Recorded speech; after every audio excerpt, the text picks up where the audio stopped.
Ça y est, on y est. Aujourd'hui, on va commencer le livre des chroniques. Rappelez-vous ce que Mancianis nous avait dit. Qui donc juge là? Oh là là, juge, ça va être un gros morceau ça, hein? Le plus beau c'est chronique. Ah. Avec toute la généalogie. Aïe, aïe, aïe, aïe, aïe. Faudra être accroché. Voilà, donc qui dit généalogie dit beaucoup de noms, parce qu'il y aura des fils de ci, fils de ça, donc il y aura beaucoup de prénoms. Soyez patient avec moi. Si ma langue trébuche, ma langue fauche, c'est pas grave. On continue. Les chroniques, c'est aussi important parce que c'est comme si c'est un arbre généalogique du peuple de Dieu. Donc, c'est important aussi de voir les lignées. Donc, accrochez-vous. On finit 2 rois. Il reste quelques versets. Et puis après ça, on commence les chroniques dans le défi. Lecture de la Bible de l'aurore au crépuscule. On lit la Bible de la Genèse à l'Apocalypse. Donc, ensemble, 10 minutes.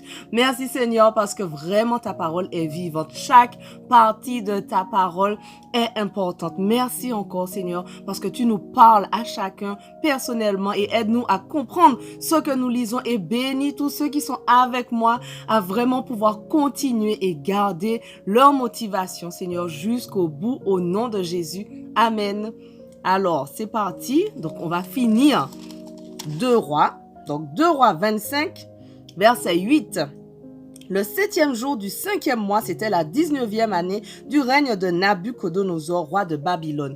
Nabuzaradan, chef de la garde impériale et officier du roi de Babylone, fit son entrée à Jérusalem. Il mit le feu au temple de l'Éternel, au palais royal, à toutes les maisons et à tous les édifices importants de la ville. Les troupes chaldéennes, sous les ordres du chef de la garde, démantelèrent les remparts qui entouraient la ville. Nebuzaradan, chef de la garde impériale, déporta le reste de la population qui était demeurée dans la ville, ceux qui s'étaient déjà rendus au roi de Babylone, ainsi que ceux qui restaient des habitants. Mais il laissa une partie des pauvres gens du pays pour cultiver les vignes et les champs. Les Chaldéens mirent en pièces les colonnes de bronze du temple de l'Éternel, les chariots de la grande cuve de bronze qui étaient dans le parvis, et ils emportèrent le bronze à Babylone.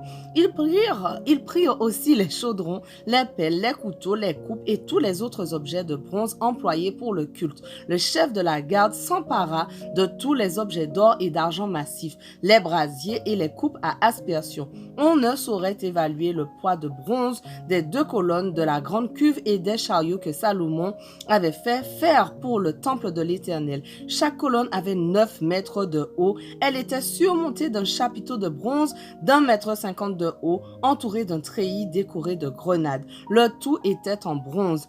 Les 2 colonnes et leur treillis étaient identiques. Le chef de la garde fit prisonnier le grand prêtre Séraya, Sophonie, le prêtre en second, et les 3 prêtres chargés de surveiller l'entrée du temple. Il arrêta aussi dans la ville un haut responsable militaire, 5 conseillers du roi qui étaient restés dans la ville, le secrétaire du chef de l'armée chargé de recruter les soldats dans le pays et 60 Judéens qui se trouvaient dans la ville. Nebuzaradan, chef de la garde, emmena tous ses prisonniers au roi de Babylone à Ribla. Celui-ci les fit exécuter à Ribla dans le pays de Hamath. Ainsi, la population de Juda fut déportée loin de sa patrie. Nabuchodonosor, roi de Babylone, établit Guédalia, fils d'Ahikam et petit-fils de Shaphan, comme gouverneur des gens qu'il avait laissés dans le pays de Juda. Lorsque tous les chefs de l'armée et leurs hommes apprirent que le roi de Babylone avait nommé Guédalia comme gouverneur, ils allèrent trouver ce dernier à Mitzpah. C'était Ismaël, fils de Netania, Yohanan, fils de Karéa, Seraya, fils de Tanoumet, de Netopha, et Yazaniaou, fils de Maacatien. Ils vinrent accompagnés de leurs hommes. Guédalia leur déclara avec serment à eux et à leurs hommes: vous n'avez rien à craindre de la part des fonctionnaires des Chaldéens. Installez-vous dans le pays, soumettez-vous au roi de Babylone et tout ira bien pour vous. Au 7e mois de l'année, Ismaël, fils de Netania et petit-fils d'Élishama, qui était de descendance royale, vint avec 10 hommes à Mitzpah et ils assassinèrent Guédalia. Ils tuèrent aussi les Judéens et les Chaldéens qui étaient avec lui à Mitzpah. Alors tous les habitants de Juda, quelle que fût leur condition sociale, de même que les chefs de l'armée, se mirent en route et se rendirent en Égypte par peur des représailles des Chaldéens. La 37e année de la déportation de Jéhoïakin, roi de Juda, le 27e jour du 12e mois, Évil-Mérodach, roi de Babylone, gracia Jéhoïakin, roi de Juda, l'année de son ascension au trône de Babylone, en le faisant sortir de la prison. Il le traita avec bonté et lui accorda une situation supérieure à celle des autres rois exilés avec lui à Babylone. Il lui fit quitter ses vêtements de prisonnier et l'admit à prendre jusqu'à la fin de sa vie ses repas à sa table. Le roi pourvut chaque jour à son entretien tant qu'il vécut. Ça y est, on y est. 1 Chronique 1. C'est parti. Adam, Seth, Enoch, Kenan, Mahalaleel, Yered, Enoch, Mathusalem, Lémec, Noé, Sem, Cham et Japhet. Fils de Japhet, Gomer, Magog, Madai, Yavan, Tubal, Méchec et Tiras. Fils de Gomer, Ashkenaz, Diphat et Togarma. Fils de Yavan, Elisha, Tarshisha, Kittim et Dodanim. Fils de Cham, Cush, Mitzraïm, Put et Canaan. Fils de Cush, Seba, Avila, Sabta, Raïma et Sabteka.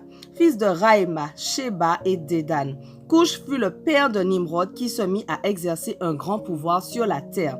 Mithram fut le père des Loudim, des Ananim, des Léabim, des Naftouim, des Patrouzim, des Kaslouim, dont sont issus les Philistins et des Crétois. Canaan fut le père de Sidon, son aîné, et Heth. De lui descendent les Yébousiens, les Amoréens, les Girgasiens, les Éviens, les Arkiens, les Siniens, les Arvadiens, les Tsémariens et les Hamathiens. Les descendants de Sem furent Élam, Assur, Arpachshad, Loud, Aram. Les descendants d'Aram furent Out, Oul, Géter et Méchec. Arpachshad fut le père de Shéla et Shéla fut le père d'Héber. Héber eut 2 fils. L'un s'appelait Péleg, partage, parce que de son temps la terre fut partagée, et son frère s'appelait Yoktan. Yoktan fut le père d'Almoudad, Shélef, Atsar-Mavet, Yéra, Adoram, Uzal, Dikla, Obal, Abiméel, Saba, Ophir, Avila et Yobab. Tout cela étaient des descendants de Yoktan. Sem, Arpachshad, Shéla, Héber, Péleg, Réou, Sérou, Nahor, Téra, Abram, c'est-à-dire Abraham. Abraham eut pour fils Isaac et Ismaël. Voici leur postérité. Le fils aîné d'Ismaël s'appelait Nebaïot, puis vinrent Kédar, Abdéel, Mibsam, Mishma, Douma, Massa, Hadad, Tema, Yétour, Nafish et Kedma. Tels sont les fils d'Ismaël. Kétoura, épouse de second rang d'Abraham, donna naissance à Zimran, Yokshan, Médan, Madian, Yishbak et Shua. Fils de Yokshan, Saba et Dédan. Fils de Madian, Epha, Épher, Enoch, Abida et Eldaa. Tout cela sont les descendants de Kétoura. Abraham eut pour fils Isaac, qui eut pour fils Ésaü et Israël. Fils d'Ésaü, Éliphaz, Réouel, Yehush, Yaélam et Korah. Fils d'Éliphaz, Théman, Omar, Tsépho, Gaïtam, Kenaz, Timna et Amalek. Fils de Réouel, Nahat, Zéra, Shama et Misa. Descendants de Séhir, Lotan, Shobal, Tsibéon, Anna, Dishon, Etzer et Dishan.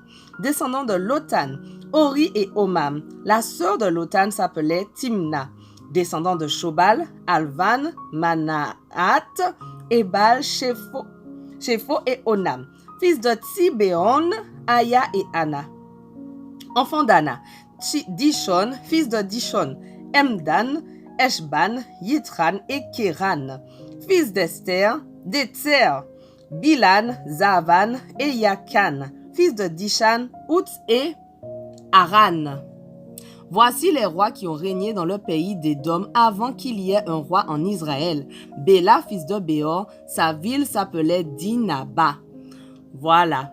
Notre passage du jour touche à sa fin, mais on continue dès demain avec la suite des généalogies. Accrochez-vous, on garde la motivation jusqu'à la fin. On ne lâche rien. Allez, sois bénis.